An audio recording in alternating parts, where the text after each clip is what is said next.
file was 7 pages long and classified at the Directorate's third tier of administrative ceiling. It had a creation timestamp of cycle 1144.7, which put it 17 months before the Varian Cascade struck the Heron cluster. The file's subject line read, Stellar Compression Event, Projected Trajectory Analysis, Human Colonial Zone, Subthreshold Notification Criteria. I found it at 034 station time, sitting alone in a relay archive node on Waystation Pelin 9, 3 weeks after we finished counting the dead. I had been a census archivist for 11 years before the Cascade. I knew how to read a filing. I knew what subthreshold notification criteria meant in Directorate administrative language. It meant, we saw it, we calculated the impact, we determined the affected party did not meet the minimum population density threshold to trigger mandatory warning protocol, and we moved on. 11 colonies, 2,312,408 people, subthreshold. I read the file 4 times. I made 6 authenticated copies. I sent 2 to Admiral Kesrin Laud aboard the Warden's Patience and kept 1 sealed under my own biometric lock. Then I sat in the archive room for a long time, looking at the timestamp. They had known. 17 months. They had run the trajectory models, produced 14 internal impact assessments, debated notification thresholds in 3 separate administrative sessions, and filed the whole package under restricted access. They had not sent a message, not a signal, not an anonymous relay ping. Nothing. I am not a soldier. I have never commanded anything more threatening than a census tally team. When I forwarded that file to Admiral Laud with a single line of annotation, they knew. I understood what I had done. I had handed someone a reason. Admiral Laud called me to the command tier of the Warden's Patience.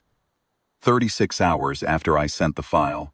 She was 61 years old, gray-cropped, and she had the kind of stillness that takes decades to build. She did not raise her voice. She did not use the word revenge. She read the file summary on her standing display for approximately 40 seconds. Then she looked at me. She said, 6 copies. 2 here. The relay node timestamp is immutable. The Directorate's own internal routing headers are intact. She nodded once. Thank you, Vane. You're attached to Fleet Intelligence as of this hour. Don't go far. I didn't ask what she was going to do. The answer arrived in pieces over the next 38 days. Earth Command issued no public statement. There was no address to the galactic community, no formal protest lodged with the Directorate's administrative chambers, no demand for a tribunal. What there was instead was logistics, acquisitions, fuel allocation tables, a fleet designation registered in Earth's military registry on the morning of Day 3, the Crimson Ledger. Strength, 940 warships.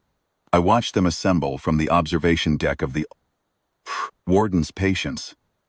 As we made our way to the staging point, they came in from 4 different fleet commands, docking and forming up in disciplined columns, running lights steady in the dark.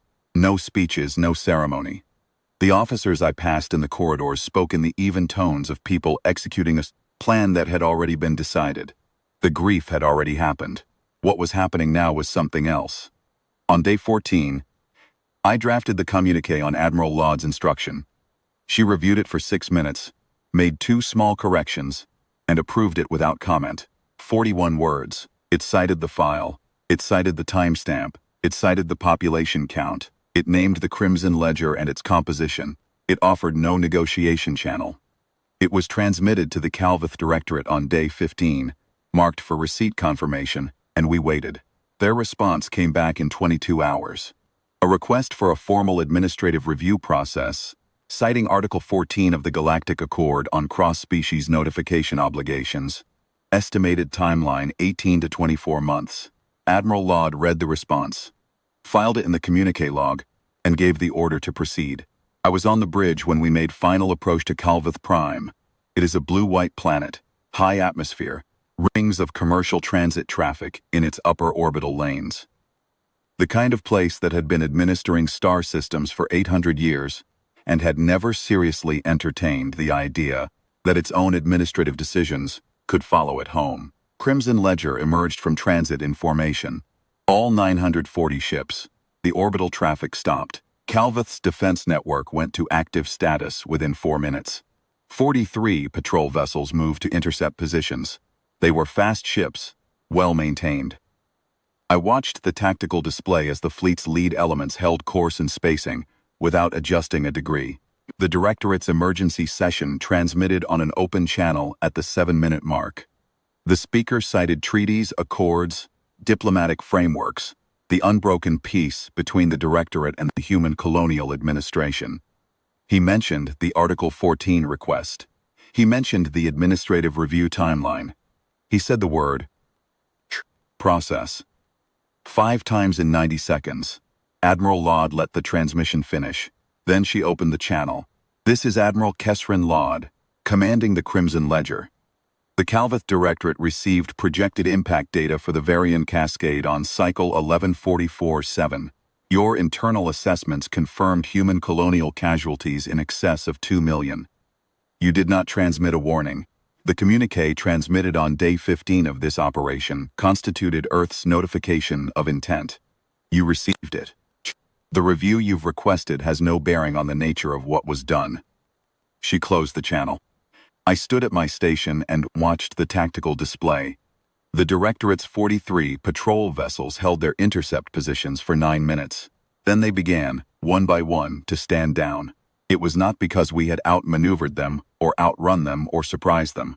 It was because the math was plain, 940 to 43. And behind those numbers, 17 months and 2.3 million names. Crimson Ledger's lead strike groups began their approach at 0611 station time. They hit the Directorate's 3 primary orbital installation complexes in a sequenced operation that took 4 hours and 22 minutes. Command infrastructure, communications relay stations, the administrative archive nexus, where the original classified file and every copy the Directorate held was stored. That one Admiral Laud struck last, which I thought was deliberate, and which I did not ask about. We did not touch the civilian transit lanes. We did not hit population centers. We hit the apparatus, the offices and the servers and the relay nodes, through which 17 administrative sessions had concluded that 2.3 million people did not meet the threshold. I sat at my station through all of it. I kept the census archivist's habit of counting. 4 hours, 2 minutes, 14 primary targets, 0 error margins in the sequencing. The Crimson Ledger operated the way the Directorate's own staff had described the cascade notification process. Methodically, efficiently, without interruption. When it was finished, Admiral Laud had me draft the closing transmission. This one was shorter.